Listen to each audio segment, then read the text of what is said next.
자, 우리 말씀을 보는데요. 오늘은 이제 장이 많은데 5구절만 주보에 화면에 있을 거예요. 이것만 같이 읽을까요? 시작. 내가 보매 보좌에 앉으신 이의 오른손에 두루마리가 있으니 안팎으로 썼고 7인으로 봉하였더라. 7째 인을 떼실 때에 내가 보매 하나님 앞에 7천사가 서 있어 7나팔을 가졌더라. 또 내가 들으니 성전에서 큰 음성이 나서 7천사에게 말하되 너희는 가서 하나님의 진노의 7대접을 땅에 쏟으라 하더라. 7째 천사가 그 대접을 공중에 쏟음에 큰 음성이 성전에서 보좌로부터 나서 이르되 되었다 하시니 번개와 음성들과 우레소리가 있고 또 지진이 있어 얼마나 큰지 사람이 땅에 있어 온 이래로 이같이 큰 지진이 없었더라. 아멘. 지금 여러분들 생명의 삶의 큐티가 계시록인데 12월 말까지 돼 있어요. 우리가 그 코로나 기간 2020년 6월부터 2021년 9월까지 1년 4개월 동안 16개월 동안 격주제로였어요. 2주는 일반 설교, 2주는 계시록, 2주 이렇게 해서 36편이 이미 다 유튜브에 돼 있는데 너무 길잖아요. 그때는 문장을 처음부터 끝까지 22장까지 읽어가면서 그 말씀을 다 풀이를 해드렸고 근거가 무엇인지 왜 이렇게 해석해야 되는지 그것까지 다 해서 너무 여러분들에게는 복잡해요, 사실. 그러나 이제 진짜 공부를 해보려고 하는 사람들에게 도움이 될까 싶어서 했는데 이번에는 종합적으로만 그냥 결론만 여러분들이 알아야 될 것만 그렇게 하려고 하거든요. 그런데 이제 또 이게 녹화가 돼서 또 다른 사람들이 보잖아요.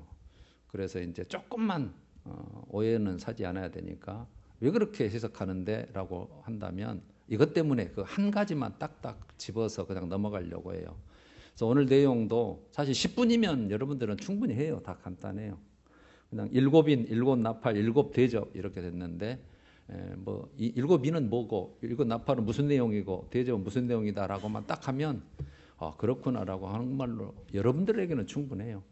왜냐하면 우리가 지금 계시록을 지난주 이제 첫 번째 시간 종합을 가졌잖아요. 1장부터 3장까지 그냥 이 긴 내용을 그냥 한 번에 버렸어요.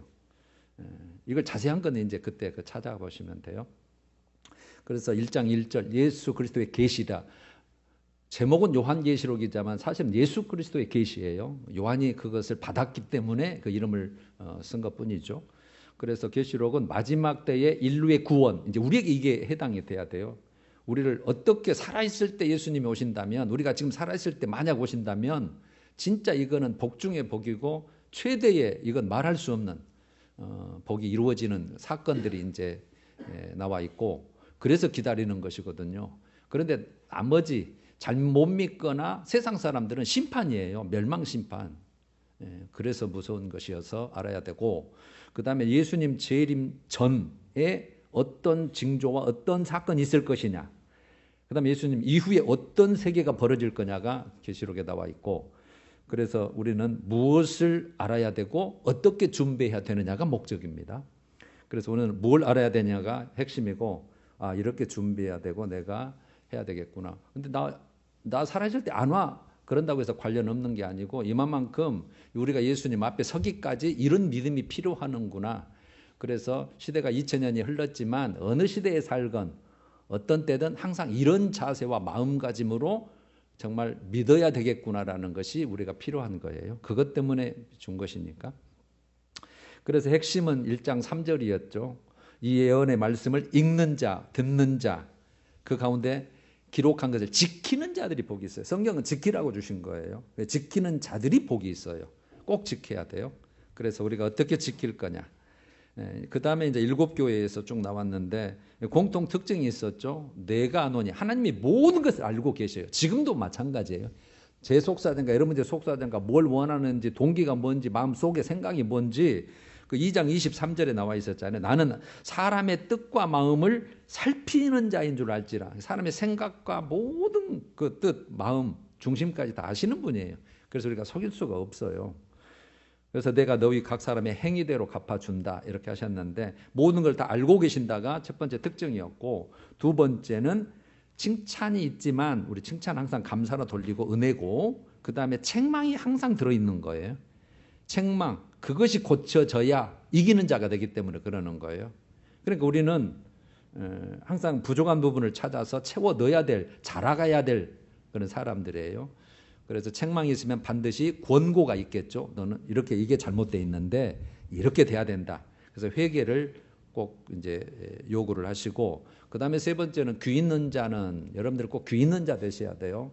지금 육체적인 귀로 듣고 계시지만 이게 나에게 하신 말씀이고 내가 이렇게 해야 사는 것이고 이렇게 해야 내가 복된 자구나라고 이게 들려져야 되거든요. 내 사건으로. 성령이 교회들에게 하시는 말씀을 귀 있는 자, 귀 있는 자, 영적인 귀를 말해요. 영적 귀. 그렇게 특징이 되어 있어서 핵심적으로 7교회 중에 그 4교회만 보면 첫 번째 에베소 교회는 처음 사랑, 처음 행위를 다시 가져라 그거예요. 그렇지 않으면 내가 촛대 옮기겠다. 무서운 말씀이죠. 다 잘했는데, 진짜 칭찬이 많은데 너 처음 행위, 처음 그 믿었을 때 그 아름다운 행위, 열정적인 사랑하는 행위 그거 있었잖아. 근데 지금은 그게 없어졌어.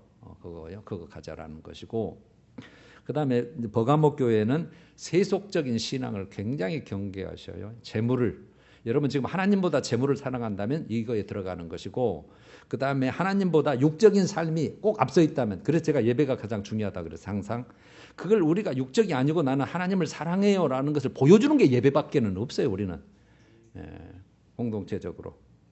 그래서 예배에 빠지는 것은 정말 우리가 심각하게 생각을 해 주셔야 돼요.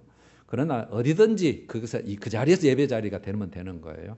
그런데 그걸 놔두고 육적인 삶을 한다면, 그러니까 세속적인 신앙을 굉장히 책망을 하셨고, 그 다음에 4대 교회가 라오디게아 교회가 즉 현대 교회의 가장 모형이거든요. 명목상 그리스도인, 명목상 살았다 이름은 가졌으나 실제는 죽은 신앙. 그래놓고 행위의 온전한 것을 찾지 못했다 그런 하나님이, 내가 너를 다 아는데 너는 교회는 다니고 믿음은 있지만 네 온전한 행위를 내가 찾지 못하겠어 이거거든요. 명목상 그리스도인이에요. 다 우리 여러분도 세상 사람도 다 여러분들이 그리스도인이라는 걸 알아요. 그러나 하나님은 아니거든 이것 뜻이거든요. 그 다음에 라오디게아 교회는 이제 크게 또 두 가지였죠. 미지근한 신앙이에요. 미지근한 형식적인 신앙이죠. 형식적인 신앙생활. 그러니까 여러분들 지금 예배에 왔는데 하나님 앞에 만나러 온 거잖아요. 우리의 예배는 10시 50분부터 시작입니다. 찬양을 그때부터 우리가 드릴 건 찬양밖에는 없어요. 그래서 10시 50분부터 정말 우리가 정말 하나님을 만나고 정말 하나님께 사죄함 받고 하나님께 오늘 또 은혜와 복을 받아서 힘을 얻어서 정말 어떻게 정말 그리스도인으로 살아야 되겠다고 하는 마음가짐으로 시작하는 그런 형식적인 것을 벗어난 그런 신앙들, 그런 미지근한 신앙. 그 다음에 알지 못하는 도다가 특징이었죠. 자신의 영적 상태를 알지 못해. 나 됐어, 괜찮아, 나는 부족한 것이 없어. 그런데 주님은 아니야. 너는 진짜를 알지를 못하고 있어. 너 연단한 믿음이 필요하고 온전한 행실이 필요하고 영적인 눈이 필요해. 그래서 연단한 금을 사라. 그 다음에 흰옷을 사서 입어라. 그 다음에 안약을 사서 발라서 보게 하라. 그래서 살아, 힘쓰고 애써야 된다는 뜻이라고 우리가 나눴습니다. 거기까지가 지난주의 핵심이에요. 그래서 자주 이제 들어보시라고 오늘 또 10분이면 끝나겠지만 그래도 한 30분 동안 제가 인과 나팔과 대접을 나갈 건데 이건 재앙이거든요. 이제 계시록의 핵심입니다. 이제 그래놓고 일단은 우리가 살아있는 동안 또 예수님이 오실 때 지금 마지막 시대라고 하는데 이런 사건과 이런 현상과 이런 징조들이 있겠구나. 근데 지금도 이런 게 이제 조금씩 드러나기 시작하는 때인데 이걸 우리가 알아주시면 되고 우리는 그걸 빨리 이제 알고 그걸 피하면 되는 거거든요. 그 방법이 다 나와 있는 거거든요. 그걸 제가 차근차근 핵심만 한번 전하려고 해요. 자, 7인에 대해서인데 5장 1절에 이렇게 돼 있어요. 이제 찾지 마시고 제가 이 주소를 불러드린 이유는 다시 들을 때 근거가 이거구나라고 그때 찾아서 다시 하시라고 들은 거예요. 지금 집중해 주세요. 보좌에 앉으신 이의 오른손에, 하나님이죠. 하나님 보좌에 앉으신 하나님 오른손에 두루마리가 있어요. 그때는 이제 뭐 책이 아니고 이렇게 두루마리죠. 이게 두루마리. 그래서 안과 밖에 써져 있는 거예요. 안팎에 있는데 그 7인으로 봉하였더라. 딱 이제 못 되게끔. 그래서 이것은 뛸 자는 예수밖에 없다. 부활하실 예수, 재림하실 예수, 부활하신 예수밖에 없다는 내용이었고, 이제 그걸 인을 하나씩 떼는 거거든요. 그러면은 7인을 뗄 때 또 모든 게 끝나는 거예요, 사실은. 그 내용이 그 안에 다 들어있으니까. 그걸 하나씩 지금 밝혀주는 게 이 내용이에요. 그런데 오늘 구조는 첫째 인부터 여섯째 인까지가 계시록 전체의 모든 총체적인 내용을 설명을 해요. 총체적인 이런 사건과 현상과 징조가 있다. 근데 아주 간단해요. 그 다음에 7째 인, 마지막 때면 이제 모든 게 밝혀져야 되잖아요. 7째 인을 뗄 때 7나팔이 나오고 거기에 7나팔에 7대접이 있는데 이것은 완전히 재앙과 세상을 심판하는 내용이다라고 7째 인을 뗄 때 그래서 딱 비춰주는 거예요, 이제. 그래서 오늘 그걸 다 소개를 하는 거예요. 긴 아주 많은 내용이지만. 자, 이제 첫째 인, 둘째 인, 셋째 인, 넷째 인의 말들로 나오죠. 자, 흰말을 탄 자가 첫째 인에 나왔고, 둘째 인은 붉은 말 탄 자가 나왔고, 셋째 인은 검은 말 탄 자가 나왔고, 넷째 인은 청황색 말 탄 자가 나왔다가 쭉 연결됐어요. 여러분 성경 안 보셔도 돼요. 그러면 참 흰말 탄 자는 활을 가졌다, 면류관을 받았다, 이기려고 하더라. 이게 뭐냐는 거죠. 그 다음에 붉은 말 탄 자는 화평을 제하여 버리고 서로 죽이게 하고 큰 칼을 받았더라. 큰 칼을 받았다가 이게 전쟁하고 관련되구나. 이런 이제 우리가 느낌이 오는 거죠. 그 다음에 검은 말은 저울을 가졌다. 뭔가를 여러분 잴 때 저울이 필요하잖아요. 그런데 한 데나리온, 한 품 싸게 밀 한 대요, 보리석 대, 그만큼 폭등적인 물가란 뜻이에요. 그래서 이거는 흉년과 기근의 때를 말하는구나라고 우리가 필이 딱 와요. 근데 이제 네 번째 청황색 말은 이름은 사망인데 그 뒤에 음부가 따르더라 이렇게 하고 설명만 했거든요. 이제 이걸 뭘 말하려고 이렇게 했냐는 거죠. 자, 제가 해석을 두 가지로 해드릴 거예요. 왜냐하면 많은 분들이 이제 인터넷을 통해서 들을 거니까. 여러분 8절 하반절에 이 말씀이 딱 있어요. 8절 하반절 네 번째 청황색 말의 뒤쪽에 같은 8절인데 중간부터 그들이 땅의 4분의 1의 권세를 얻어 이렇게 됐죠. 그들이 땅의 4분의 1의 권세를 얻어 검과 흉년과 사망과 땅의 짐승들로서 죽이더라 이렇게 돼요. 이 구절이 가장 여러분 키포인트예요. 그러면 이걸 8절에 붙어있는 말씀이 아니고 우리가 절은 나중에 붙인 거니까 독립절로 보는 거예요. 독립절. 그러면 그들이 그러면 그 네 말을 가리키는 거예요. 그들이 그 네 말. 그러니까 흰 말 탄 자, 붉은 말 탄 자, 검은 말 탄 자, 청색 말 탄 자 그들이 땅의 4분의 권세를 얻었다. 그러면은 피의 정도가 우리 지구상의 4분의 1이라고 해석도 되고 또 하나는 그때 당시에는 이제 큰 전쟁이 있어야 되기 때문에 4대 세력, 그건 네 짐승으로 표현이 됐지만 큰 4대 세력 중에 하나라고 해석해도 돼요. 그런데 사람을 죽이는데 뭘로 죽이느냐? 검과 흉년과 사망과 땅의 짐승들로서 죽이더라. 그러니까 이 네 가지가 네 가지 말에 다 포함이 돼 있는 거예요. 그러면 검과 그러면은 붉은 말이죠. 아까 큰 칼을 받았고 화평을 제하해 버리고 둘째 인을 뗄 때 붉은 말 탄 자는 전쟁을 뜻하는구나. 결론됐죠? 그 다음에 셋째 인의 검은 말 탄 자는 저울을 가졌는데 물가가 폭등했다. 이건 흉년이구나. 기근을 말하는 거죠. 기근. 그래서 앞으로 전쟁이 있고 기근이 점점 흥황할 것이고 그때는 엄청나겠구나. 그러면 이제 여기서 사망이 나오죠. 사망은 그대로 넷째 청황색 말 사망 그대로 줄긋게 했어요. 이름은 사망이니 음부가 따르더라. 그러니까 사망이구나. 그러면 무슨 사망인데 했을 때 이제 이걸 우리가 이제 생각을 해야 되는 것이죠. 그러면 여러분 여기서 이제 뭐가 하나 남아요? 땅의 짐승들이 첫째 흰말이 아직 연결된 게 없잖아요. 그래서 땅의 짐승들을 흰말 탄 자로 보는 거예요. 그래서 여기서 땅의 짐승들이면 나중에 바다에 나온 짐승, 땅에 나온 짐승, 즉 적그리스도와 거짓 선지자를 이렇게 명령을 하는데 그리스도를 대적하는 세력 이렇게 보는 거예요. 그러면 예수님이 오시기 전에 이제 환란이 있기 전에 이런 세력들이 전쟁이 있고 기근이 있고 적그리스도를 대적하는 그리스도를 대적하는 세력들이 있고 그 다음에 사망인데 이 사망이 뭐냐는 거죠. 근거가 여러분 복음서 종말장에 보면 제가 마태복음 24장 4절에서 8절에 사람의 미혹, 예수님이 사람의 미혹을 조심해라. 항상 그래요. 그 다음에 두 번째, 민족과 민족, 나라와 나라가 서로 대적하겠고, 그 다음에 기근과 전쟁이 있으리니 이렇게 말씀을 하셨고, 그 다음에 마가복음 13장 5절에서 8절에도 똑같아요. 사람의 미혹, 그 다음에 대적하는 거, 그 다음에 기근과 지진 그렇게 말씀하셨고, 누가복음 21장 8절에서 11절도 똑같아요. 사람의 미혹, 그 다음에 대적, 그 다음에 기근과 여기서 큰 지진과 전염병이 딱 달라붙어요. 전염병이. 그러면 정리를 해봐요. 예수님 말씀이 사람의 미혹은 누가 하는 거예요? 땅의 짐승들. 미혹. 그래서 첫 번째 인을 흰말탄 자를 그리스도를 대적하는 세력, 미혹하는 세력이구나 이렇게 근거가 됐고, 그 다음에 민족과 나라가 대적한다면 전쟁이잖아요. 전쟁 맞았고, 그 다음에 기근과 지진 그랬는데 기근 맞았고, 셋째 검은 말에 그럼 뭐가 남아요? 큰 지진과 전염병이 남잖아요. 이걸 사망으로 보는 거예요. 지진과 전염병.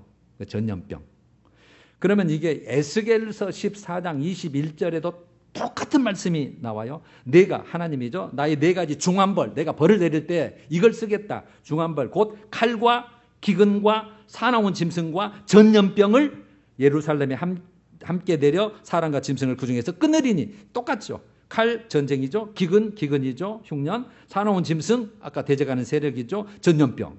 그래서 이 근거에 의해서 이렇게 보는 거예요. 그리스도의 적대 세력, 그 다음에 전쟁, 기근, 그 다음에 사망, 전염병과 지진으로 보는 거예요. 그런데 이제 다른 해석은 아까 8절 하반절이 독립절로 봤잖아요. 이걸 네 번째 말, 청황색 말에 종속절로 보자고요. 이렇게 네 번째를 설명하는 내용으로 본다면 청황색 말이 이름은 사망인데 음부가 그를 따르더라 이렇게 됐단 말이에요. 가장 헷갈린 게 음부는 지옥이라는 뜻인데 음부가 따른다? 그래 놓고 검과 흉년과 사망과 땅의 짐승들로서 이걸 다 죽인다? 그러면 이거 누가 하는 거예요? 이게 결국 적그리스도 세력이 이렇게 하는 거거든요. 그럼 적그리스도 세력이 나중에 전쟁을 일으킬 것이고 그들이 전쟁 때문에 기근이 있을 것이고 그 다음에 이 사망은 짐승표. 그래서 전쟁과 기근의 원인자고 짐승표를 나중에 다 받게 만들어서 이건 짐승표 받으면 무조건 음부입니다. 그렇게 돼 있습니다. 그 다음에 거짓 선지자와 음녀 세력이 거기서 다 동조 세력으로 나올 것이고 그래서 청황색 말을 적그리스도 세력, 그러니까 첫 번째가 아니라 네 번째로 보는 거예요. 그러면 첫 번째가 딱 B죠. 전쟁과 기근은 똑같고 그 다음에 네 번째가 적그리스도 세력 때문에 그것들이 전쟁과 기근과 짐승표와 땅의 짐승들 적그리스도와 음녀 세력들로서 우리 많은 사람들을 그렇게 죽이는데 첫 번째 흰말이 딱 B잖아요. 그런데 거기에 면류관을 받았다. 이거 생명의 면류관을 말하거든요. 이기려고 하고 또 이기려고 하더라. 그래서 이것을 하나님의 종들로 보는 거예요. 두 증인. 꼭 하나님께서 큰 일을 할 때는 하나님의 종들을 먼저 보내서 자기 성도들을 살리거든요. 모세를 통해서 이스라엘 백성을 끄집어냈던 것처럼 그 다음에 예수님이 앞길을 세례 요한이 했던 것처럼 앞으로 오실 때에도 많은 성도들을 신부된 성도를 살려야 되기 때문에 그 종들을 부르는 그래서 두 중인 사역이 시작될 때가 7년 환란 시작입니다. 왜냐하면 1260일 동안 예언하게 돼 있으니까 딱 중간까지 3년 반 동안 그래서 두 중인으로 보는 견해가 있다. 끝. 다섯째 인 이제 다섯째는 넷째 인까지는 이 땅에서 벌어지는 일들이고 다섯째 인은 엉뚱맞게 하늘에서 벌어지는 사건을 딱 소개를 해요. 제단 아래에 순교자의 호소예요. 순교자. 이 순교자는 어떤 순교자예요? 하나님의 말씀과 그들이 가진 증거로 말미암아 죽임을 당한 영혼들 그랬잖아요. 죽임을 당한 영혼들. 순교자. 어디에 있어요? 제단 아래에 있어요. 별도로 제단 아래. 그래서 빨리 또 땅을 심판하십시오. 언제 우리의 그 피를 갚아주겠습니까? 하나님께 그랬더니 하나님이 흰 두루마기죠. 두루마기를 주시며 허락하시며 너희처럼 죽임을 당하여 그 순교자의 수가 차기까지 쉬어라 그 말씀을 하셔요. 그 내용이에요. 그래서 순교자들이 하나님께서 빨리 이 땅을 심판해 주시기를 호소하고 간구하는데 그런데 뭔가 할 일이 있기 때문에 그러겠죠. 그건 나중에 다 나와요. 그 다음에 이제 여섯째 인이 나오죠. 여섯째 인이 이제 아까 세상 끝날 심판의 내용을 간단하게 표현했어요. 큰 지진이 나며 해는 검어지고 달은 온통 피같이 되고 별은 땅에 떨어지고 하늘은 떠나가고 각 산과 섬은 제냐리에서 옮겨졌다. 이거 완전히 세상 완전히 뒤집어지는 내용이잖아요. 이게 나중에 언제 이루어지냐면 일곱 번째 대접 마지막에 이루어진 사건을 지금 이건 총체적인 지금 설명이니까 되는데 그럴 때 땅의 사람들이 산과 굴의 바위틈에 숨어 말하되 어린 양의 진노라고 나왔죠. 어린 양의 진노, 어린 양. 재림 예수의 진노에서 우리를 대발 가려주라. 진노의 큰 날이 이르렀으니 누가 서겠느냐. 능히서리야. 그렇게 마치는 거예요.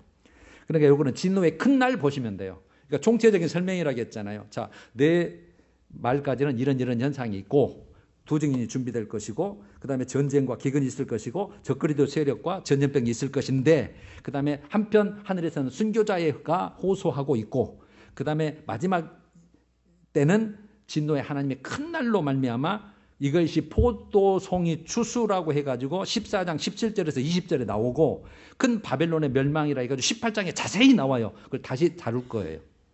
그래서 이거는 일곱 번째 대접 심판으로 끝났는데 베드로 후서 3장 7절은 심판과 멸망의 날 그렇게 표현되어 있어요.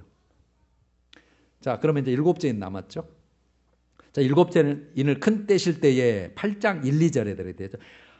일곱째 인을 떼실 때에 하나님 앞에 일곱 천사가 일곱 나팔을 받았더라 그랬잖아요. 그러니까 일곱째 인은 내용이 일곱 나팔이 전체 일곱째 인이고 인이에요.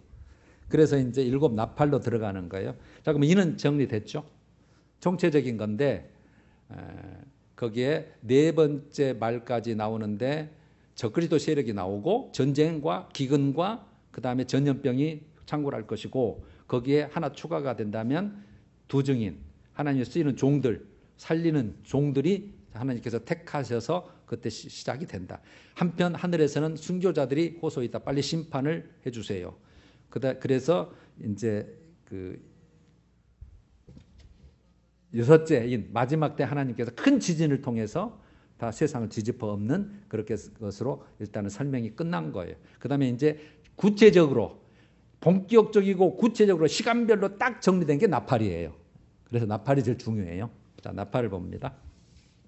일곱 나팔. 자, 8장과 9장 내용이에요. 이거는 7년 환란의 구체적이고 본격적인 재앙입니다. 아까 8장 1, 2절에 일곱째 인을 떼실 때 일곱 천사가 일곱 나팔을 받았더라. 그러니까 일곱 나팔이 다 일곱째 인이에요. 자, 첫째 나팔, 둘째, 셋째, 넷째 이렇게 됐죠. 피 섞인 우박과 불이 땅에 쏟아졌다 이렇게 표현됐죠. 그래서 땅의 3분의 1, 수목의 3분의 1, 각종 푸른 풀이 타버렸다 이렇게 첫째 나팔. 그 다음에 둘째 나팔을 보니 불붙은 큰 산 같은 것이 바다에 던져졌다. 그래서 바다의 3분의 1이 피가 되고 바다 생명의 3분의 1이 죽고 배들 3분의 1이 깨지더라 이렇게 되어 있거든요.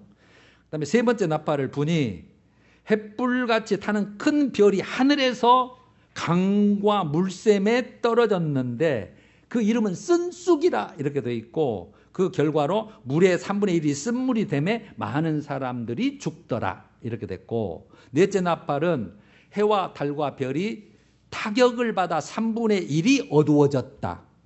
그래서 낮 3분의 1은 비침이 없고 밤도 여전히 캄캄하더라. 그런 내용이었거든요. 넷째 나팔까지만 보면. 여러분 이걸 문자적 그대로 해석을 하는 거예요. 첫 번째가 문자적인 해석, 상징 말고 문자적으로. 그러면 문자적으로 해석을 해볼게요. 첫 번째 나팔에 들어있는 피 섞인 우박과 불이 땅에 떨어졌다. 그러면 우박과 불덩이가 출애굽 때에 재앙 중에 이런 재앙이 있었죠. 불붙은 우박이 막 떨어졌잖아요. 그렇다면 땅의 3분의 1, 수목의 3분의 1, 각종 푸른 불이 3분의 1이 타버렸다. 이해가 되죠? 오케이, 넘어가고. 그 다음에 두 번째, 불붙은 큰 산 같은 것이 바다에 떨어졌다. 그래서 이게 뭐냐 했을 때 문자적으로 그러면은 불붙은 큰 산, 엄청난 어떻게 보면 용암 불덩이 같은 거. 그러니까 지진이 나거나 화산이 폭발해가지고 그것이 붕 떠가지고 그냥 떨어졌다. 이렇게 우리가 상상할 수 있잖아요. 그래갖고 결과가 바다의 3분의 1이 피가 되고 바다의 생명 3분의 1이 죽고 배들의 3분의 1이 깨졌다. 이해가 되죠?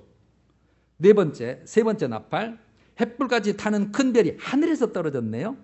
그래서 강과 물샘, 우리 먹는 물샘에 떨어졌다.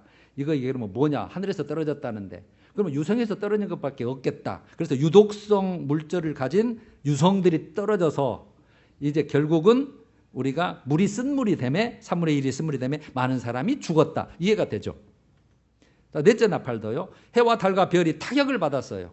그러니까 타격을 받으니까 뭐 3분의 1이 이제 비춤이 없고 밤도 그랬다. 그래서 이 문자적으로 그대로 봤을 때 우박의 불덩이가 떨어졌다. 용암의 불덩이가 떨어졌다. 유성들이 떨어졌다. 해와 달과 별에 이상이 생겼다. 이렇게 해서 해석하는 거예요. 언제요? 첫 번째부터 네 번째 나팔까지. 저 13년 반 기간 동안 정도 돼요. 자, 이거를 상징적으로 해석을 해드릴게요. 제가 두 가지 해석해드리겠죠.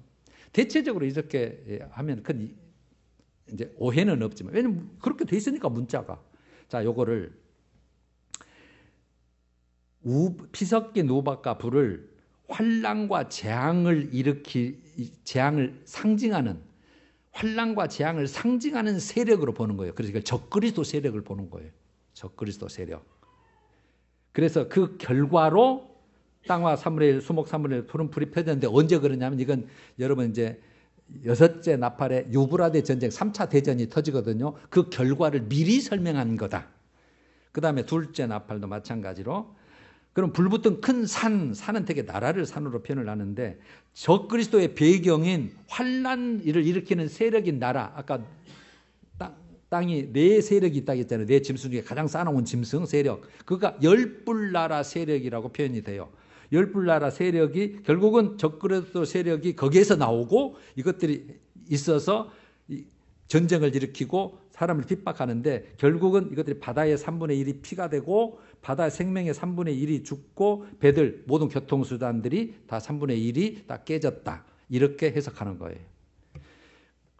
그러면 첫째와 둘째 나팔은 거의 동일한 내용이죠. 적그리스도 세력과 열불나라 세력, 즉 세계적인 이들로 인해서 인명피해가 이렇게 있다. 인명피해가 있다. 그 다음에 셋째 나팔과 넷째 나팔을 이제 또 붙여요.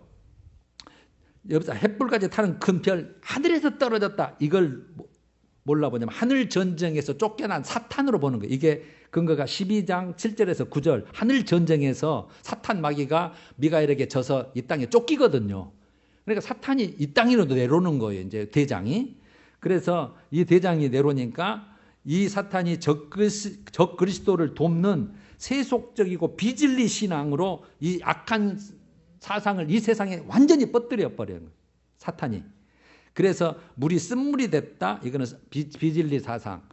그래서 많은 사람들이 영적으로 죽은 자다. 그래서 여기에서 거짓 선지자를 통해서 이런 일이 이루어지고, 그 다음에 넷째 나팔은 해달별이라고 했잖아요. 여러분 되게 해를 옷 입은 여자, 그 다음에 이렇게 표현하는데, 해는 교회를, 하나님의 교회를 뜻하고, 다른 성도를 뜻하고, 별은 주의 종들을 뜻해요. 그래서 이런 것들이 앞으로 그런 표현들이 많이 나올 거예요.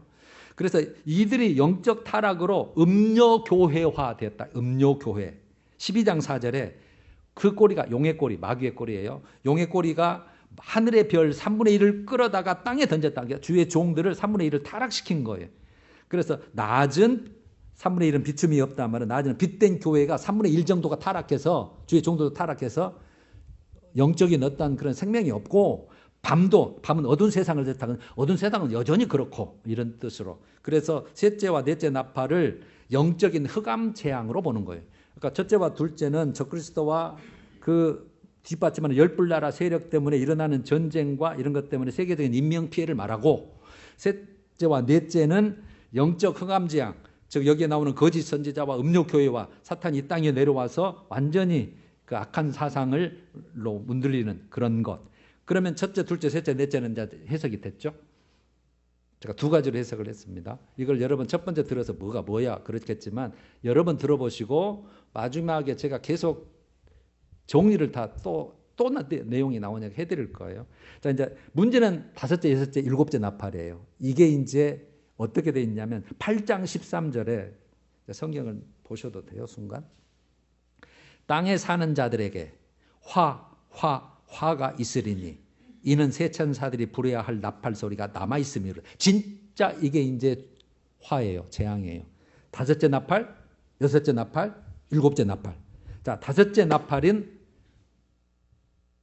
어디에 뭐가 떨어지냐면 하늘에서 떨어진 별 하나가 무저갱의 열쇠를 받았는데, 그러니까 여러분 여기서 보면 하늘에서 떨어진 별 하나가 셋째 나팔에 햇불같이 따르는 큰 별하고 똑같은 내용이에요. 그래서 이것을 뭐 유성이다 뭐다라고 할 수가 없어요. 무저갱의 열쇠를 받았다고 하니까 못다는 그런 영적 세력이잖아요. 그래서 이걸 사탄 마귀 하늘 전수에 떨어진 거로 보는 거예요. 자, 두 번째 해석으로. 하늘에 떨어진 별 하나가 무저갱의 열쇠를 받았는데 그가 무저갱을 열어요. 무저갱이 뭐예요? 악한 영들이 갇혀있는, 타락한 천사가 갇혀있는 감옥이잖아요. 지금 거기. 그걸 열었어요. 그러니까 이 땅 위에서 활동하는 지금 천사가 있고 지금 갇혀있는 그 악한 영들, 타락한 천사가 있는데 그걸 다 풀어놓은 거예요. 어디에다? 이 땅 위에다. 그래서 큰 화덕과 같은 연기가 땅 위로 올라왔다. 그렇게 표현되어 있잖아요. 그래서 그 결과가 해와 공기가 연기로 어두워졌다. 그리고 그게 황충이 땅 위에 나왔다. 황충이라는 것을 단어를 썼어요. 그런데 이 황충이 땅 위에 나왔는데 정갈 같은 권세를 받아서 5개월 동안 사람들을 죽이지는 못하게 하시고 괴롭게만 한다. 그럼 누구를 그럴까요? 성도들을 그러는 거예요. 이게 이제 우리가 관계되는 거예요. 다섯 번째 나팔이. 성도들만 괴롭게 하죠. 왜 그럴까요? 왜 죽이지는 못하게 할까요? 왜 괴롭게 할까요? 괴롭게 한 이유는 빨리 진리를 떠나서 적그리스도를 경배하고 우상에 숭배하고 짐승배를 받아라고 하는 거예요. 빨리 예수 떠나서. 그 다음에 죽이지는 못하게 하시고는 이제 하나님이 죽이면 안 된다. 그러니까 이건 신부 자격을 위해서 그런 거예요. 그러니까 이때가 믿음의 시험 기간, 알곡과 쭉정이를 가르는 시간이에요. 예, 분명하게. 그래놓고 7절에서 11절까지 황충의 특성에 대해서 쭉 설명을 했어요. 사납고 무섭고 매력적이고 승리적인 모습으로 설명을 해놔요. 그래서 다섯 번째 나팔을 한마디로 황충이 5개월 환란 이렇게 붙이면 돼요. 그럼 황충이가 누구냐는 거죠. 황충이는 악한 영이, 아까 악한 영 풀어놨다고 그랬잖아요. 악한 영들이 사람에게 들어가요. 여러분, 영 자체는 활동을 사람을 통해서 하는 거예요. 들어가서 악한 영들이 들어간 적그리스도를 따르는 무리, 그 다음에 또 하나는 배도한 음욕교회 성도들, 교회 다니면서도 안 되겠다, 살라니까 저것 가야겠다, 이렇게 배도한 그 성도들이 황충이 때가 돼서 믿는 자들을 다 잡아 죽이고 하는 환란 세력들이에요. 12장 13절에도 이렇게 나와 있어요. 용이, 마귀죠, 남자를 낳은 여자는 교회를 말하거든요. 여기서 남자를 낳았다는 말은 두 증인을 배출한, 하나님의 종들을 배출한 좋은 교회, 금초대 교회를 말하는 거죠. 여자를 박해하는지라 이렇게 됐어요. 이 내용이에요. 자, 그 다음에 이제 여섯째 나팔. 우리가 이제 중요한 것은 다섯째 나팔, 첫째 화인데, 그 다음에 여섯째 나팔입니다. 둘째 화입니다. 둘째 화. 결박한 네 천사를 놓아주라. 그럼 결박한 네 천사는 세상을 딱 쥐고 있어요. 전쟁이 못 일어나도록. 그런데 이걸 놓아주라 그 말은 이제 전쟁 시작해라 그 말이거든요. 그래서 큰 강 유브라데에 놓아주는데 그 년 월 일시에 사람 3분의 1을 죽이기로 준비된 자들이더라 이렇게 됐어요. 그 년 월 일시에 사람 3분의 1이 죽이기로 작정된 자들. 그래서 마병대 수는 2만만, 2억이 되는 거죠. 많은 수를 상징하는 숫자예요. 그래놓고 17절에서 19절까지 말 탄 자들의 모습이 쭉 설명해놓고 마지막에 이런 말이 나오죠. 말들의 입에서는 불과 연기와 유황이 나오더라. 여러분, 그때 당시에 탱크도 없고 자동차도 없고 다 없어요. 제일 그때는 전쟁하는 게 말이에요, 말. 그러니까 우리가 예를 들어서 탱크나 그러니까 이런 것들을 보면 그냥 말로 표현할 수밖에 없는 거예요. 그때 단어가 없어요, 표현할. 그래서 불과 연기와 유황이 나오더라. 이거는 미사일과 핵폭발 같은 것을 봤을 거라고 보는 거예요. 그래서 이게 이번 이름을 붙이자면 여섯째 나팔은 유브라데 전쟁. 한마디로 하자면 3차 핵전쟁 그렇게 보시면 돼요. 이때가 언제 일어나냐 정확히 앞으로 나와요. 딱 3년 반 중간 시점에 터져요. 아까 다섯째 나팔 다음에 여섯째 나팔 때. 기가 막히게 다 돼 있어요. 그래서 그러면 그 전쟁을 왜 일어나는데? 적그리스도가 온 세계를 통치하기 위한 제패 전쟁입니다. 제패 전쟁. 그래서 그때 적그리스도 세력이 이기기 때문에 이제 세상은 내 거다. 내가 하나님이다. 나를 섬겨라. 짐승표 받아라. 그렇게 되는 거예요. 그래서 이때 성도들은 이 세상에 정말 피해 있어야 돼요. 그래서 예비차가 앞으로 나오는 거예요. 자, 이제 셋째와 일곱째 나팔이 남았죠. 일곱째 나팔은 내용이 일곱 대접 내용이에요. 그래서 첫째, 둘째, 셋째, 일곱째 대접. 이것은 마지막 환란 끝부분에 일어날 것인데 11장 15절에 일곱째 천사가 나팔을 불매 하늘에서 큰 음성이 있어서 이르되 세상 나라가 우리 주와 그의 그리스도의 나라가 되어. 이제 그리스도의 나라가 되는데 이 땅 위에. 그래서 그리스도가 세세토록 왕노릇 하시리로다 하고 결과만 기록했어요. 결과만. 일곱째 인을 나팔을 부는데 그때 이렇게 그게 끝나면 이런 결과만 나온다. 그래 놓고 첫째 대접부터 일곱째 대접을 설명을 다시 하는 거예요. 대접만 하면 마치겠죠. 15장 1절에 그렇게 됐죠. 15장 1절에 일곱 천사가 일곱 재앙을 가졌으니 곧 마지막 재앙이에요. 이제 대접으로 끝나는 거니까. 하나님의 진노가 이것으로 마치리로다. 16장 1절은 지금 16장 내용이죠. 일곱 대접이. 성전에서 큰 음성이 나서 일곱 천사에게 말하되 너희는 가서 하나님의 진노의 일곱 대접을 땅에 쏟으라. 자, 이제 첫째 대접 이렇게 됐죠. 첫째 대접을 땅에 쏟음에 그 현상이 짐승표 받은 사람들과 그 우상에게 경배하는 자들에게 딱 대상이 정해져 있죠. 성도들이 아니고 잘 믿는 예비적 간자들이 아니고 적그리스도를 경배하거나 짐승표를 받은 자, 그 우상에게 절하는 자들에게 결과가 악하고 독한 종기가 나더라. 악하고 독한 종기. 두 번째 대접을 어디에 쏟아요? 바다에 쏟음에. 바다가 죽은 자의 피같이 됐는데 바다 가운데 모든 생물이 죽더라. 모든 생물이 죽었습니다. 셋째 대접을 어디에 보다? 강과 물 근원에 쏟음에 피가 됐다. 그래서 여러분 그 출애굽 때도 다 피가 된 사건이 있었죠. 그래서 그들에게 피를 마시게 한다. 그렇게 됐죠. 피를 마시게. 그럼 왜 피를 마시게 하는 이유가 그게 또 다 나와 있죠. 거기에 그들이 성도들과 선지자들의 피를 흘렸으므로 너희들도 피를 마시게 해. 그러니까 하나님이 다 갚아주는 거죠. 보응해 주는 거죠. 넷째 대접. 넷째 대접을 해 쏟음에 해가 권세를 받았다. 그래서 결과로 불로 사람들을 태웠다. 태움 이렇게 됐죠. 그러니까 전자레인지 생선처럼 그냥 그래서 구워지는 거예요. 오존층이 파괴되고 뭐 직사광선이 직접 비쳤던지 그때는. 그 다음에 다섯째 대접이 나오죠. 짐승의 왕자, 즉 적그리스도의 그 본부죠. 본부의 왕자의 부운이 그 나라가 온 세상이죠. 온 세상이 어두워졌다. 흑암 혼란 상태가 되었다. 그래서 사람들이 아파서 자기 혀를 깨물었다. 이렇게 됐잖아요. 그러면 아까 종기 때문에 아프고 혀를 깨물었죠. 그때는 뭐 이제 뭐 전기도 나가고 뭐도 다 나가니까 그냥 아픈 대로 그냥 버티고 있어야겠죠. 그래놓고 이제 여섯째 대접이 중요해요. 여섯째 대접. 금강 유브라데의 소돔에 강물이 말라서 동방에서 오는 왕들의 길이 예비되었다. 그러니까 이제 왕을 전 세계 왕들을 모을 수 있는 길이 예비됐는데 그래서 온 천하 왕들을 모아서 아마겟돈에서 큰 전쟁을 준비하더라. 이렇게 됐어요. 이걸 명명을 해본 아마겟돈 전쟁. 아까 여섯째 나팔은 유브라데 전쟁, 3차 전쟁, 핵전쟁, 우리 인간들의 전쟁이고 이 아마겟돈 전쟁은 예수님 전쟁이에요. 이때 예수님이 오신다고 돼 있거든요.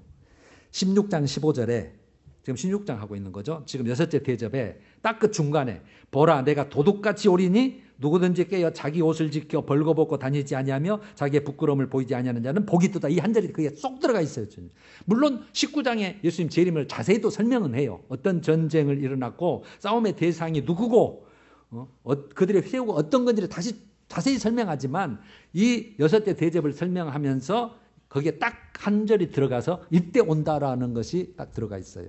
그래서 예수님은 여섯째 대접에 오시는 거예요. 그러면 마지막 일곱째 대접이 남았죠. 공중에 쏟음에 됐죠. 공중에 쏟음에. 여러분 공중에 쏟았는데 뭐라고 표현되어 있어요? 성전 보좌에서 음성이 나서 이르되 되었다. 되었다. 여러분 성경에 다 이루었다. 다 되었다가 3번 딱 나오는데 요한복음 19장 30절에 예수님께서 십자가를 딱 지시고 돌아가신 순간에 다 이루었다. 그 다음에 계시록 21장 6절에 일곱 대접을 끝내고 나서 다 이루었다.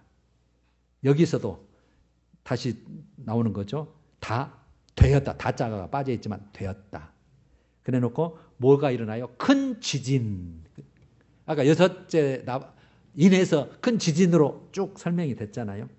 큰 지진이 있고 그 다음에 큰 우박도 뒤에 살짝 붙어 있죠. 어느 정도 크기냐? 20에서 50km 정도 되는 우박. 그래서 진노의 포도주잔을 받았다. 이렇게 표현되어 있고, 어떤 결과가 이러냐면 그 큰 지진 때문에 큰 성이 세 갈래로 갈라져요. 이 큰 성은 지구를 말해요. 이게 세 갈래로 갈라졌고, 만국의 성들이, 이거는 모든 도시들을 말해요. 각 나라의 도시들이 무너졌고 각 섬과 산악은 간데없이 없어져 버렸다. 이게 여러분 그래서 큰 지진으로 다 땅속으로 싹 들어가 버렸다. 그렇게 보시면 돼요. 그래서 세상 사람들이 다 죽는데, 이걸 제가 명명을 해보면 큰 성 바벨론. 여러분 이 세상 지구를 바벨론으로 비유를 하게 되죠. 그래서 큰 성 바벨론과 음녀의 심판이에요. 그래서 자연계가 어떻게 된다고 하는 것은 여섯째 인에서 6절에서 12절에서 14절에 표현되어 있었고, 사람은 어떻게 되느냐, 이걸 마지막 추수로 아까 6장 15절에서 17절에 표현되어 있고 14장 17절 20절에서 다 진멸한다고 다시 군데군데 이렇게 설명이 돼요. 네. 자, 여기까지 이제 다 끝났습니다. 자, 여러분 간단하죠? 재앙들을 쭉 나눈 거예요. 그래서 나팔이 기준이라 그랬죠. 네. 첫째부터 넷째 나팔. 그래서 핵심 중간에 5개월 황충이 환란과 첫 번째 화죠. 다섯째 나팔, 여섯째 나팔, 유브라데 전쟁, 세계 전쟁. 이게 딱 중간이에요. 그 다음에 그 전쟁이 끝나면 짐승 통치 기간에 들어가죠. 적그리스도가 완전히 세상을 정확했으니까. 여기서는 세상에서 못 살아요. 다 죽이니까. 예수 믿으면 죽입니다. 그래서 여기서 살 데가 못해서 예비처를 쭉 준비하는 내용이 이제 나오게 될 것이고, 그래서 여기 5개월 황충이 환란. 정말 예수 믿는 자들은 다 죽이지는 못하게 하고, 또 예수 믿을래 안 믿을래, 안 믿으면 뭐 이렇게 이제 그것이 여러분 중요해요. 그다음에 일곱째 나팔은 일곱째 대접으로 다 이 땅을 심판한다는 내용이었고, 이는 아까쯤에 일곱째 인이 이제 마지막 부분이고, 그다음에 여섯째 인은 하늘에서 순교자들이 기도하고 있었고, 첫째부터 넷째는 뭐였어요? 징조 현상이라 그랬죠. 적그리스도가 나타나고 전쟁이 있고 기근이 있고 전염병이 있고, 그 다음에 하나 두 증인, 하나님의 종들을 반드시 1260일 동안 예언해야 되니까, 그래서 딱 중간에 순교하거든요. 순교하고 부활하는 내용이 나와요. 그래서 이제 그때는 교인들을 살릴 주의 종들이 죽고 없습니다. 그래서 예비처로 가 있어야 되는. 그 뒤에는 이제 본인이 이제 살아내야 되는 거죠. 자, 오늘 이렇게 정리가 됐으니까 여러분 다시 들으면 돼요. 이제 오늘 이해가 안 되더라도 이제 군데군데 나와. 이게 이제 재앙의 핵심이에요. 그 다음에 우리가 그 사이사이에 적그리스도와 음료와 거짓 선지자와 이걸 준비하는 것을 제가 다음 주에 나누려고 하고, 이거 먼저 이제 적을 알아야 되잖아요. 이런 사건과 이런 환경이 이루어지구나. 그럼 우리는 어떻게 해야 되냐? 그럴 때 이제 두 증인과 흰 옷 입은 무리에 정말 신부들 성도가 갖춰야 될 것이 쭉 나와서 제가 이렇게 가려고 하거든요. 할렐루야. 찬양하십시다. 176장. 주 어느 때 다시 오실는지 아는 이가 없지만 1, 2절.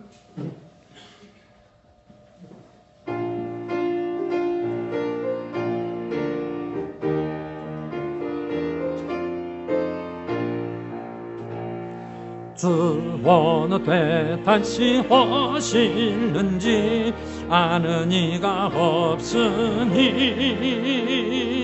등 밝히고 너는 깨어 있어 주를 반겨 맞으라. 주 안에서 우리 몸과 마음이 깨끗하게 되어서 주 예수님 다시 오실 때에 모두 기쁨으로 맞으라.